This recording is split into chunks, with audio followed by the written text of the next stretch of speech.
स्वानंदी, तू आता काही एक बोलू नकोस. मी मोठी आहे की नाही घरची, मग माझं ऐकायचं. हा, हे बघ, आम्ही सांभाळू घरातलं सगळं. तुम्ही दोघं जा आणि छान फिरून या. बरं ना? हो नक्की. हो य काय रे? थँक्यू. वेलकम. काय तुम्ही पण ना. शंका मिटल्या? हो. मग जायचं आता? चला. चला ना मग. का सारखं ओरडताय तुम्ही मला? मग काय? इंद्रनील, बरं झालं अजून इथेच आहेस तू. माझं एक काम करशील का प्लीज? बोल ना प्लीज. काय आहे? ती बिम्मी आहे ना माझी मैत्रीण, अगं ती पाय घसरून पडली बाथरूम मध्ये. बापरे. म्हणजे गेले हॉस्पिटलमध्ये, तिच्या बरोबर कोणी नाहीये. आणि मी आपल्या ड्रायव्हरला फोन करते तर तो फोनही उचलत नाहीये. मी तुला सोडतो ना. नाही नाही, तू माझ्या बरोबर येऊ नको. म्हणजे तुम्ही स्वतःसाठी माझा प्रोग्राम कॅन्सल नका करू. फक्त एक काम कर, टॅक्सी बोलव ना. हा, आणि असंही बिम्मीचा नवरा संध्याकाळी येतोच आहे.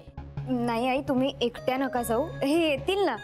आणि हॉस्पिटलमध्ये कोणीतरी हवं बरोबर. अगं मी सगळं मॅनेज करेन, पण तुम्ही दोघं माझ्यासाठी स्वतःचा प्रोग्राम नका कॅन्सल करू. नाही आई, मला मान्य आहे की तुम्ही सगळं मॅनेज कराल, पण मग विम्मी मावशींकडे कोण थांबेल? ह्यांना येऊ द्या, आम्ही काय नंतरही जाऊ फिरायला. तुम्ही दोघं म्हणताय तर मी घेऊन जाते त्याला, पण मी लगेच पाठवते त्याला. आई, मी पण येऊ का मग तुमच्या बरोबर? नाही नको. अगं म्हणजे कसं, एकच दिवस मिळतो ना तुला सुट्टीचा. तू किती दगदग करणार आहेस? जरा घरात थांब आणि आराम कर. आणि तयारा मी पाठवते याला. चल निघूया आपण. मी पाठवते खरं. टेन्शन नका घेऊ. हा हो.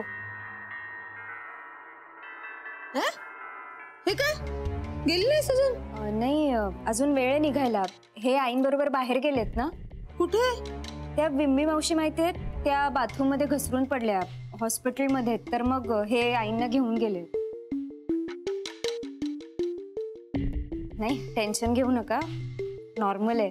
मी तोपर्यंत जेवणाचं काय ते बघते. हा,